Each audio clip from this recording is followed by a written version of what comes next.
आजचा शेवटचा दिवस प्रचाराचा, पण मागचे जवळजवळ 2.5 महिने ह्या संपूर्ण लोकसभा मतदारसंघामध्ये पुनश्च एकदा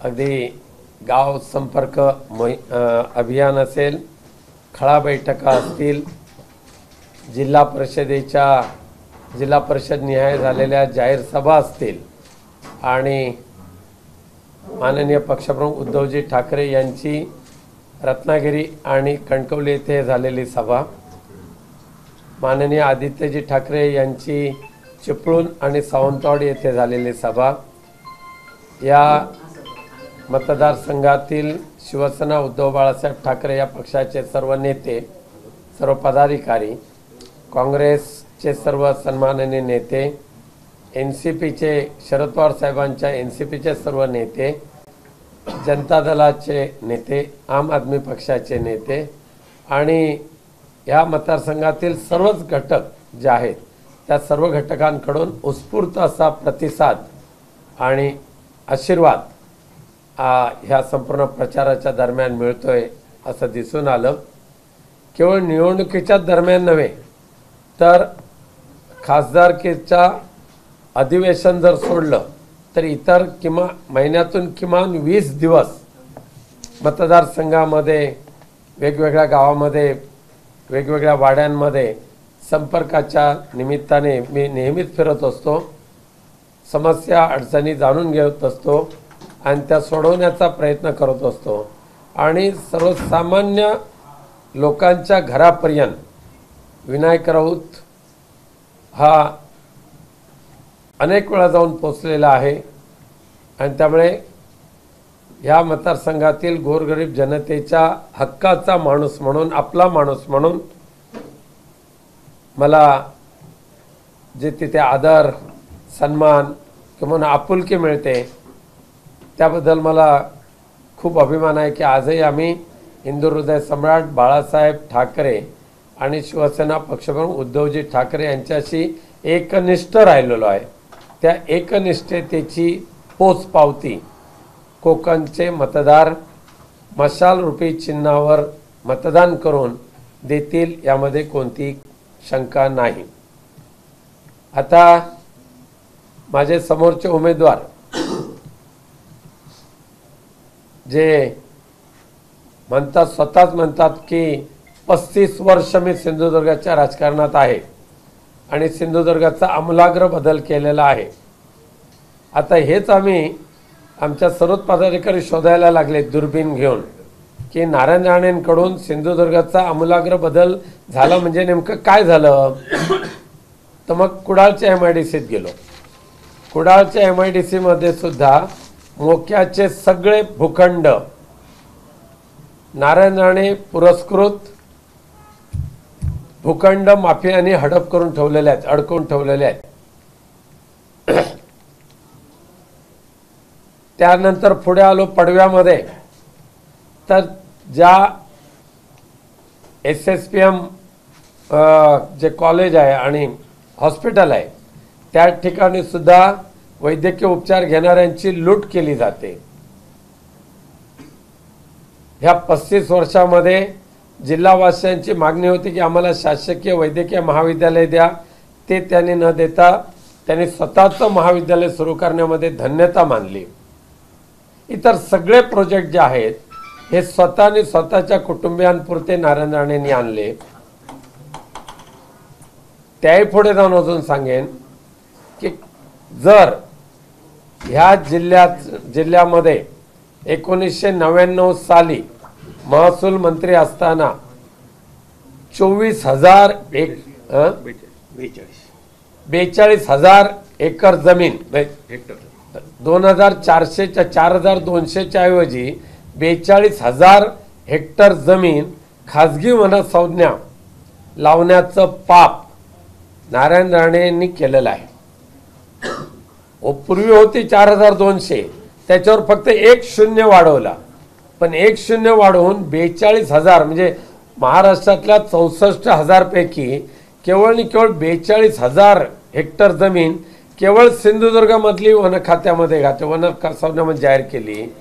हे वनसंज्ञा जाहीर करत असताना कोणतं तत्व पाळलं गेलं, कोणतं लॉजिक होतं, त्याचं उत्तर नारायण राणे यांनी द्यावं अशी आमची अपेक्षा आहे.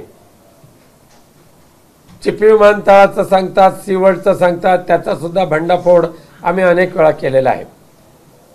पण काल नारायण राणे यांच्या बुडत्या जहाजाला आधार देण्यासाठी मनसेचे अध्यक्ष राज ठाकरे यांनी कणकवलीमध्ये सभा घेतली आणि त्यांनी नेहमीप्रमाणे उद्धवजी ठाकरे यांचा द्वेष, बाकी काय नाही, म्हणजे स्वतःचा पक्ष वाढवायला राज ठाकरेंनी किती प्रयत्न केले आणि त्याचबरोबर शिवसेना पक्षप्रमुख उद्धवजी ठाकरे यांचा द्वेष मनामध्ये ठेवून भारतीय जनता पक्षाची तळी उचलायला निघालेले राज ठाकरे भले आले गेले, पण त्याने काल जे काही रिफायनरीच्या संदर्भात सूर आळवलेले आहेत त्याबाबत मला त्यांना काही चांगली माहिती देण्याची आवश्यकता आहे. अर्थात मला माहिती आहे त्यांचे कान भरणारे लोक खूप असतात आणि कालचं रिफायनरीच्या बाबतचं स्क्रिप्ट वाचत असताना जर त्यांनी एका बाजूला पाहिलं असतं तर नारायण राणे दिसले असते, दुसऱ्या बाजूला पाहिलं असतं तर रिफायनरीला जागा, परप्रांतीय भूमाफियांना जागा मिळवून देणारे सगळे दलाल ते त्या स्टेजवर बसले होते. किंबहुना रिफायनरीचा एक नंबरचा गुंड दलाल म्हणून ज्या पंढरी आंबेडकरचं नाव घेतलं जातं तो पंढरी आंबेडकर सुद्धा भारतीय जनता पक्षाचा सक्रिय कार्यकर्ता होता. ज्या पंढरीनाथ आंबेडकरांनी त्या तिथल्या गोरगरीब ग्रामस्थांच्या हितासाठी रिफायनरी विरोधी लिखाण चालू केलं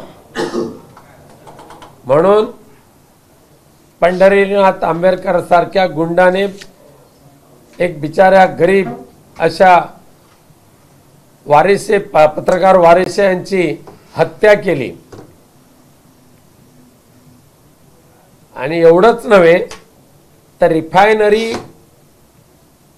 प्रोजेक्ट कडून ह्या पंढरीनाथ आंबेडकरला वारंवार पैसे दिले जात होते, हे सुद्धा पोलीस तपासामध्ये सिद्ध झालेलं आहे. तिथले भूमाफिया जे आले, मोदी, शहा, मिश्रा, अग्रवाल, दुबे, त्रिपाठी,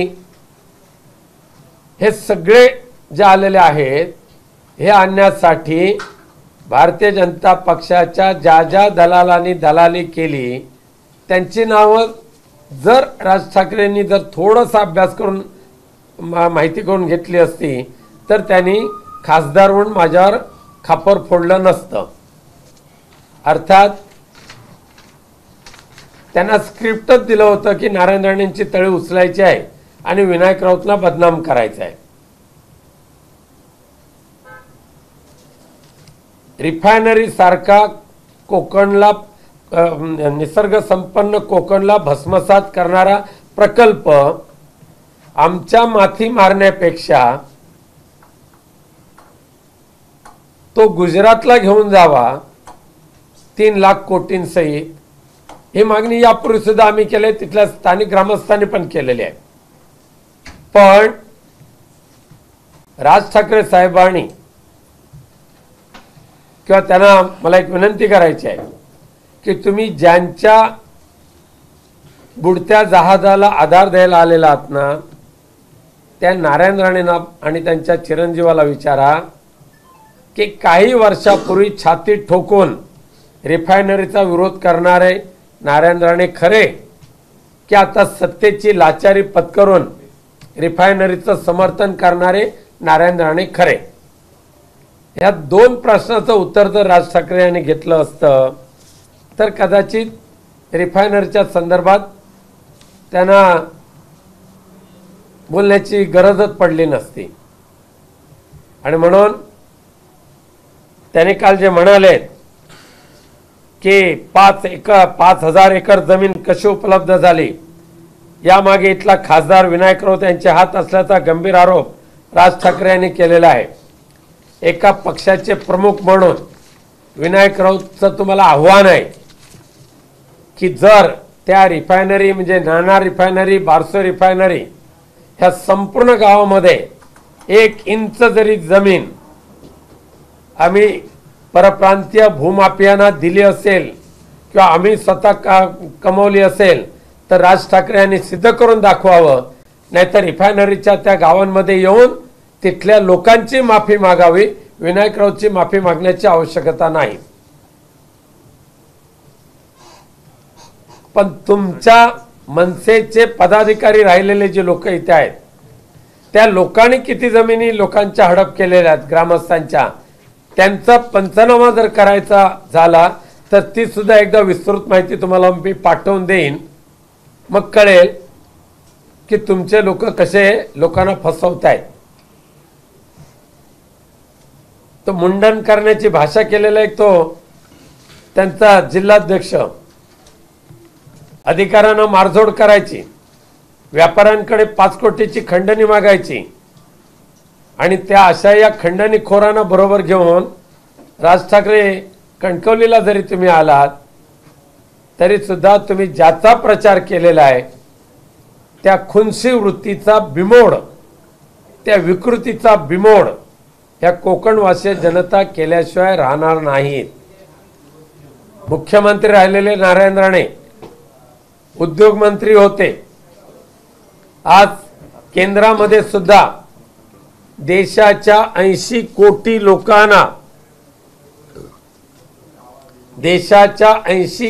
लोकांना उपयुक्त ठरेल असं खातं ज्या नारायण राणेंना मिळालेलं आहे, उद्योग व्यवसाय चालू करणाऱ्यांना थेट अर्थसहाय्य करण्याचं 75 लाखापासून 3 कोटी रुपयाचं अर्थसहाय्य ह्या MSME खात्याच्या मार्फत केलं जातं।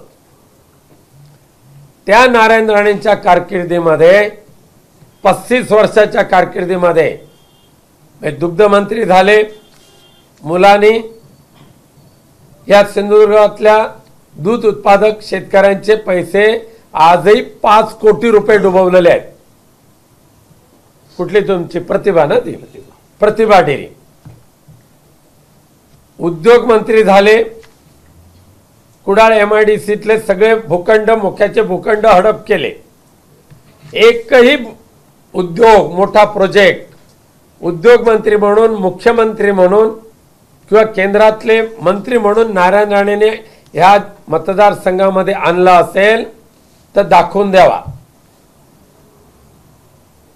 पण एक मात्र नक्की, MSME खात्याचे पहिले लाभार्थी नारायण राणे झाले आणि त्यांच्या मालकीच्या एका वास्तूमध्ये कॉयर बोर्डचं कार्यालय उभं राहिलं।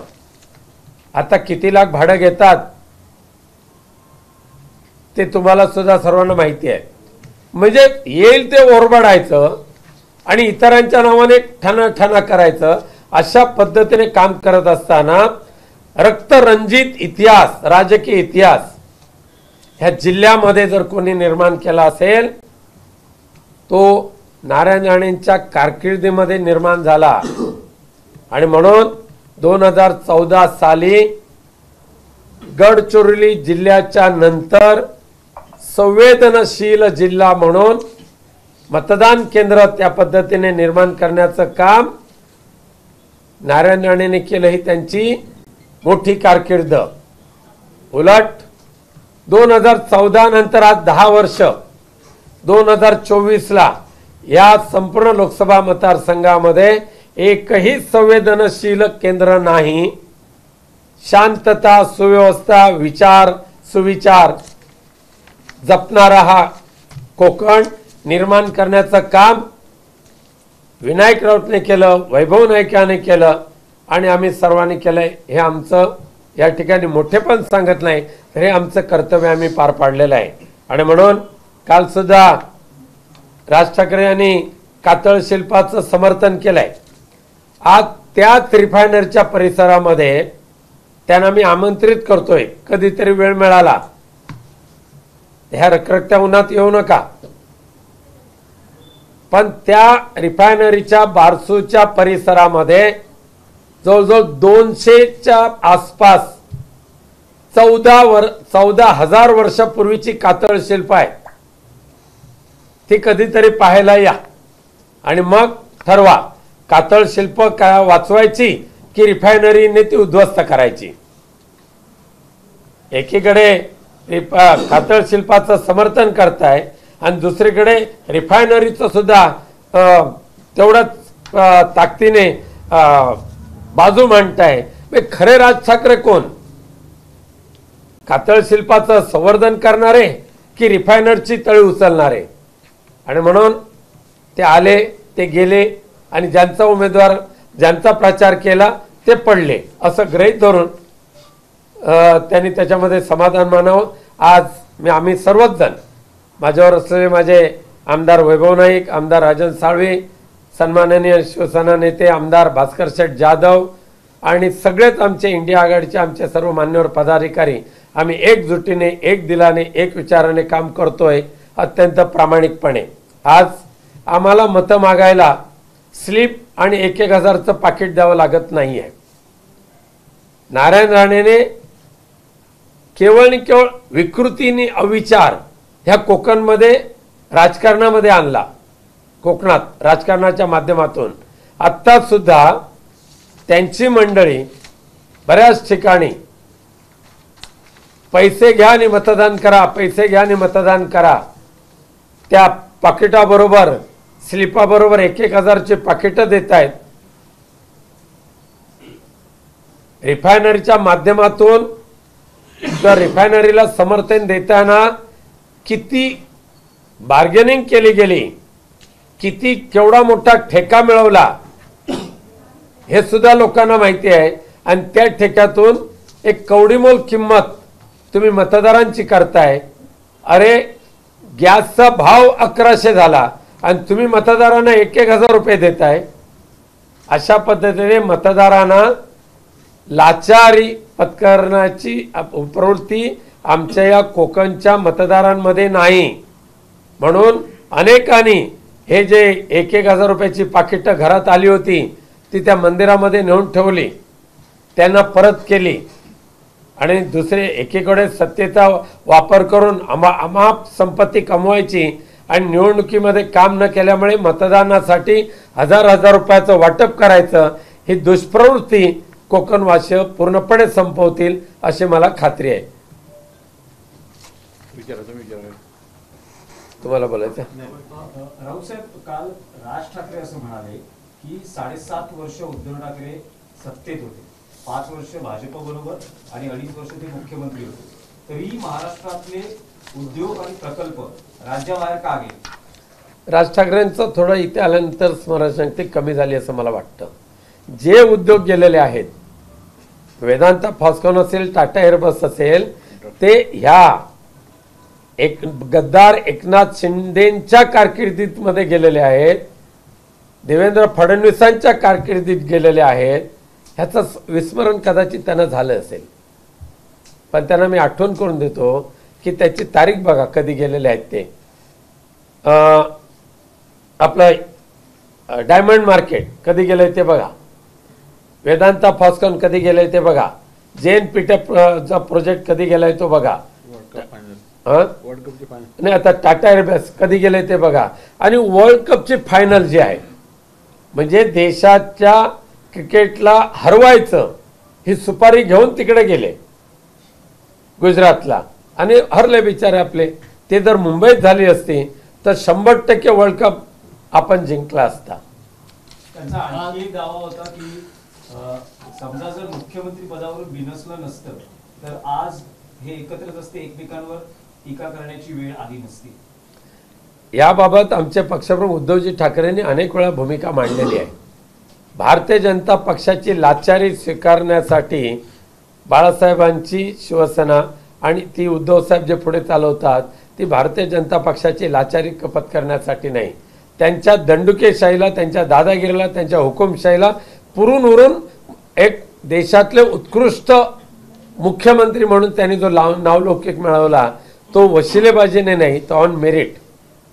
सर, राज ठाकरे असं देखील म्हणाले प्रकल्पाचं समर्थन करणार. ते म्हणाले मुंबईत देखील अनुभवा आहे, त्याचं काय म्हणतात? त्यांनी अजून एकदा वेळ काढून त्या मुंबईच्या चेंबूरच्या अणुऊर्जेच्या परिसरामध्ये जावं, तिथे राहणाऱ्या घरांमध्ये जावं, घराघरामध्ये दम्याचे असलेले रोगी, टीबीने ग्रासलेले रोगी, अनेक रोगयुक्त असे तो परिसर जो झालेला आहे त्याची दखल मुंबई उच्च न्यायालयाने घेतली आणि राज ठाकरेंच्या डोळ्यावर आता पट्टी बांधलेली आहे, त्याने ती उघडावी. आणि मुंबई उच्च न्यायालयाने जो आदेश दिला की तिथल्या सगळ्या वसाहतीचं स्थलांतर ताबडतोब करा, अशा पद्धतीचा आदेश का दिला?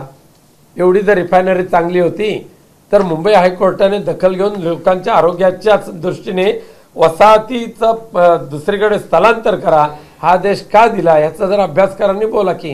राज ठाकरे असं देखील म्हणाले, तुम्हाला केंद्रात जाऊन बाकावर बसणारा खासदार हवाय की केंद्रात जाऊन खासदार मंत्री होणारा? ते बरोबर बोलले, ते 100% बरोबर बोलले.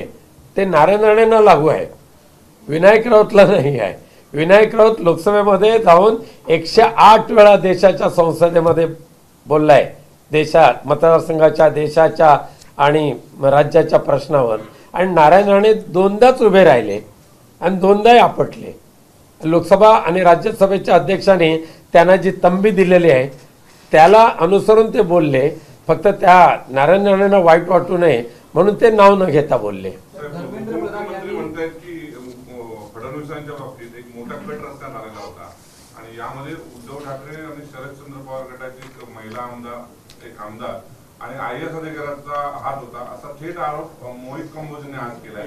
अरे मोहित कंबोजची किती अवकात आहे, म्हणजे अवकात हा शब्द नारायण राणेंचा, त्यांनी तो संसदेमध्ये वापरला आणि अखेरीस लोकसभेच्या अध्यक्षाने तो काढून टाकला होता.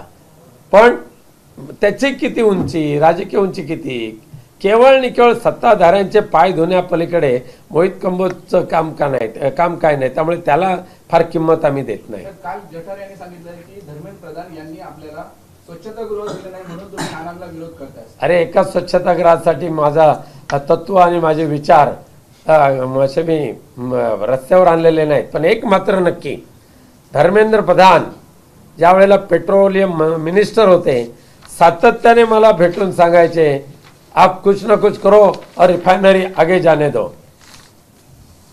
हजारो कोटीचं आमिष त्यावेळेला रिफायनरीच्या माध्यमातून आमच्या समोर पण आलं होतं. त्यामुळे एक ते मंत्री म्हणून जर मी सुलभ शौचालय मागितली माझ्या जिल्ह्यामध्ये तर ती माझी चूक होऊ शकत नाही. परंतु CSR फंडात देत असताना रिफायनरीची बार्गेनिंग करण्याची कूपमुंड कृती ह्या भारतीय जनता पक्षाच्या धर्मेंद्र प्रधान या मंत्र्यांकडे होती, त्याचा मी निषेध केलेला आहे.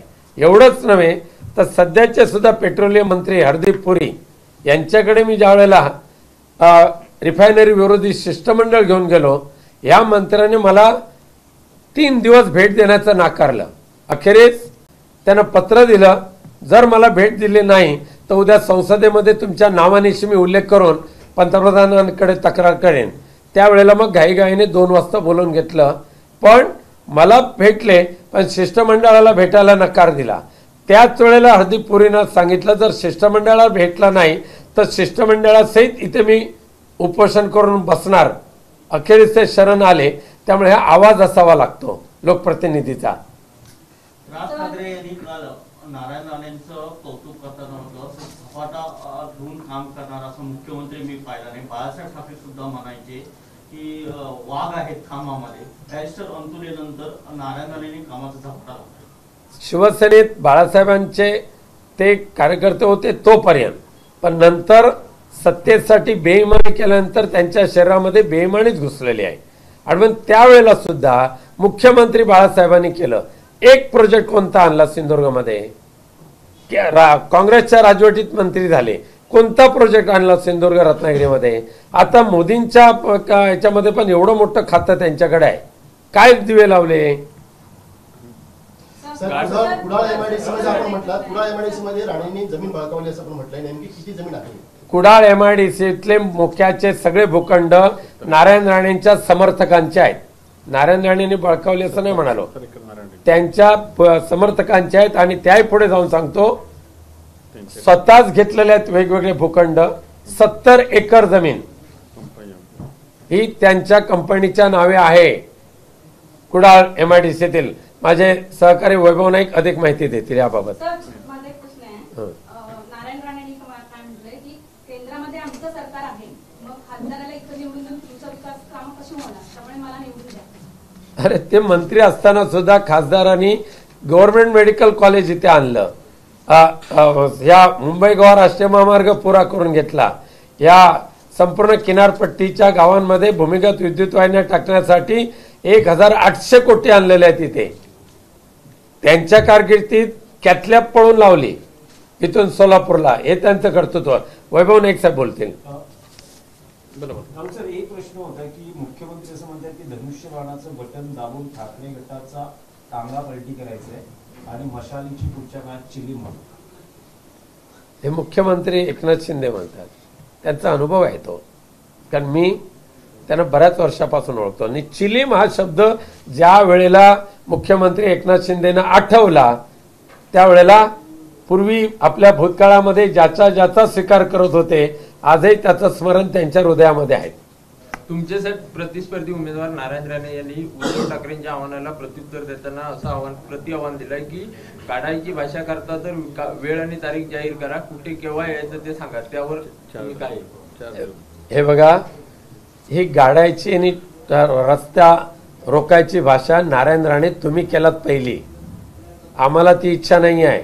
म्हणून त्यावेळेला सांगितलं, कोणाला कोणत्या अपप्रवृत्तीला गाडायचं असेल तर 4 जून 2024 दुपारी 12 वाजता जो निकाल लागेल त्यावेळेला ही अपप्रवृत्ती गाडली गेलेली असेल. राहुल साहेब, अनेक लोकसभा मतदारसंघात उमेदवारांच्या नावांमध्ये साधर्म्य असणारे उमेदवार आहेत.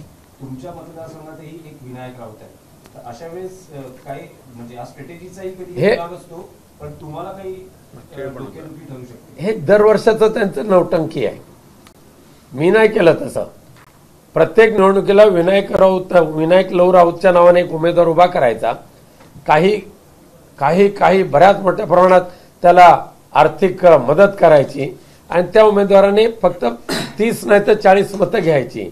असं हे रडीचा डाव खेळण्यापेक्षा हिंमत असेल तर सामाजिक कार्यातून विचारातून मुकाबला करा विनायक राऊतचा. धन्यवाद. उपमुख्यमंत्री अजित पवार यांचे चिरंजीव जय पवार यांनी आज अंतराळी सराटीमध्ये मनोज जरांगेची भेट घेतलेली. मला त्याबद्दल काय माहिती नाही, त्यामुळे काय बोलणार नाही. पण वैभव नाईक 1-2 मिनिटं आपल्याशी संवाद साधणार आहे. खरं तर गेले 10 वर्ष सातत्याने विनायक राऊत लोकांच्या संपर्कात आहेत आणि त्यामुळे वेगळा प्रचार, वेगळा संपर्क करण्याची गरज नाही. कालच्या महिन्याभरानंतर निवडणुकीचा अर्ज भरल्यानंतर सुद्धा प्रतिसाद उत्तम या ठिकाणी राऊत साहेबांना मिळाला आहे. खरं तर अनेक केंद्रीय मंत्री, अनेक मुख्यमंत्री, उपमुख्यमंत्री हे येऊन मोदींना मत द्यात म्हणून सांगतायत. म्हणजे राणेंचं स्वतःचं अस्तित्व संपलं हे या निवडणुकीमध्ये दिसून आलेलं आहे. फक्त आपल्या मार्फत एकच खरं तर 50 खोके देऊन काही आमदार फुटले आणि तसंच प्रत्येक आमदार किंवा प्रत्येक माणूस विकला गेला जातो असं भाजपला वाटतंय. आणि म्हणून आपण जे ठरवत आहेत की वर्गवारी त्यांनी ABC अशी खुलेआम वर्गवारी केली आणि सिंधुदुर्ग जिल्ह्याच्या इतिहासामध्ये असं कधी झालं नाही. असं आता प्रत्येकाच्या घरामध्ये जाऊन इथल्या कार्यकर्त्यांना न घेता मुंबईच्या कार्यकर्त्यांना, भाजपच्या कार्यकर्त्यांना, काही गुंडांना घेऊन प्रत्येकाच्या घरी पैसे देऊन मतं घेतली जातात. आणि हा सिंधुदुर्गातला खरं तर काळाकुट्टा दिवस आहे. त्यामुळे सिंधुदुर्गवासीय हे पैसे स्वीकारणार नाहीत, स्वीकारलं तर मतदान करणार नाहीत याची आम्हाला खात्री आहे. परंतु तुम्हाला ही वेळ का आली याचा जनतेनं, खरं तर राणेंना ही वेळ किंवा भाजपला ही वेळ का आली याचा जनतेने विचार करावा आणि राऊत साहेबांच्या मशाल पुन्हा एकदा पेटवावी असं आपल्या मार्फत आवाहन या ठिकाणी करत आहोत. आमदार साहेब, कुडाळ मालवण मतदारसंघ असेल किंवा कणकवली मतदारसंघ भाजपमध्ये मोठ्या प्रमाणावर प्रवेश घेतले जात आहेत. जर तुलना करायची झाली तर शिवसेना ठाकरे गटापेक्षा भाजपचे प्रवेश जास्त होत आहेत. तर त्याबद्दल पक्षाकडून आपलं काय? नाही, खरं तर अनेक लोकांना आमिष दिली जातात काही लोक ती आमिष स्वीकारतात किंवा काही लोकांचे प्रवेश निवडणुकीपुरते त्यांना काहीतरी अडचणी आणतात, परंतु हे सगळे केले तरी लोक आमच्याबरोबर आहेत. याआधी सुद्धा लोक आमच्याबरोबर आहेत आणि 4 जूनला जो निकाल लागेल त्यावेळी सुद्धा लोक आमच्यावर असतील. सिंधुदुर्ग जिल्हा बँकेचा सुद्धा गैरवापर केला जात असल्याचा आरोप मध्यंतरी आपल्याकडून नाही, याआधी सुद्धा अनेक निवडणुकीमध्ये वापर झाला, परंतु त्याचा काही फायदा झाला नाही. राऊत साहेब, बारसू रिफायनरीचा मुद्दा आहे जो दोन्ही बाजूला आरोप प्रत्यारोपांचा विषय बनला आहे. यात एक मुद्दा असाही आहे की मुख्यमंत्री उद्धव ठाकरे असताना बारसूचं नोटिफिकेशन निघालं, नंबर 1 विषय. आणि दुसरं म्हणजे पत्रकार शशिकांत वारसे यांच्या हत्येप्रकरणी जी SIT स्थापन झाली त्यात काही निष्पन्न झाले का, त्या बाबतीत तुमच्याकडे माहिती आहे? बघा, ह्याच्या आधी प्रवेशाबद्दल अजून एक सांगतो. आमच्याकडे सुद्धा खूप मोठ्या प्रमाणात कणकवली, देवगड, वैभववाडी आणि सावंतवाडी ह्या भागातले प्रवेश होत आहेत, पण आम्ही त्यांचा राजकीय दुरुपयोग करत नाहीये. आता काल सुद्धा रात्री आपल्या भरणी गावचे सरपंच आमचे सुनील बागवे आणि पूर्ण गावाने प्रवेश केला. का केला तर त्या स्थानिक आमदारांनी ज्या पद्धतीने त्यांना शिवीगाळ केली, स्थानिक आमदाराच्या गुंडाने त्यांना पुढ्यात जाऊन मारायला हात उचलला, हा अपमान सहन न होऊन पूर्ण सरपंच भरणी गाव हा आमच्याकडे आता आलेला आहे. असे अनेक गाव आहेत आणि त्यामुळे आम्हाला फक्त डुप्लिकेट माणसं उभी करायची आणि प्रवेश झाला सांगायचं ही आम्हाला गरज भासत नाही. दुसरं असं आहे की नारायण राणेंनी सुद्धा 2010 साली एकदा विमानाने आले. 2010 साली ते मंत्री होते काँग्रेसच्या राजवटीमध्ये, हेलिकॉप्टरने आले ते, बरोबर. आणि येताना 5 किलो साखर आणली आणि त्या गावागावामध्ये वाटली. का तर म्हणे आकारी पडचा प्रश्न मी मिटवला. साखर विरघळली पण माणगाव खोऱ्यातील आकारी पडचा प्रश्न सोडवला का नारायण राणे राव तुम्ही? तर आजही सांगा सोडला असेल तर नाही तर नाही. मी त्यावेळेला लोकांना फसवायला आलो होतो. नंबर 3, दिनेश तुम्ही जे विचारलेला आहात की रिफायनरीचा जो विषय आहे त्यावेळेला सुद्धा तिथल्या जे आता काही मंत्री आहेत त्या पालकमंत्र्यांवर विश्वास ठेवून रत्नागिरी आणि सिंधुदुर्गाच्या सिंधुदुर्ग आणि इतर म्हणजे मंत्रिमंडळातले होते त्यांच्यावर विश्वास ठेवून त्यांना एक खोटे ग्रामसभांचे प्रस्ताव दाखविले गेले आणि त्यांनी तशा त्या प्रस्तावांवर विश्वास ठेवला आणि ते पत्र दिलं.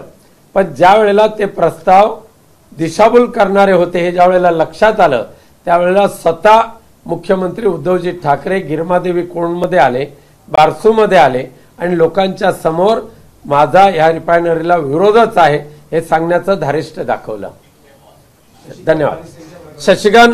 शशिकांत वारसेंच्या प्रश्नावर मला जी माहिती मिळालेली आहे, सुदैवाने तिथले जे पोलीस अधिकाऱ्यांनी जे तपास केलेला आहे हा खूप खोलवर जाऊन त्यांनी निपक्षपातीने तपास केलेला आहे. त्यांच्यावर सुद्धा खूप मोठं राजकीय दबाव होता ते बंद करा प्रकरण म्हणून, पण त्या अधिकाऱ्यांनी ज्या पद्धतीने पंढरीनाथ आंबेडकर आणि रिफायनरीच्या मध्ये झालेले ट्रान्झॅक्शन जे आहे पैशाची देवाणघेवाण ती उघड केलेली आहे. त्याचबरोबर त्यांचं टेलिफोनिक डिस्कशन जे झालेलं आहे ते पण माझ्या मते त्यांना मिळालेलं आहे आणि म्हणूनच आज मुंबई उच्च न्यायालय सुद्धा त्यांना जामीन देऊ शकलेलं नाही. त्यामुळे पत्रकार शशिकांत वारसेंच्या हत्येला नक्कीच वाचा फुटेल आणि पंढरीनाथ आंबेडकर जो गुंड आहे रिफायनरीचा तो फासावर जाईल असं मला वाटतं. एबीपी माझा, उघडा डोळे बघा नीट.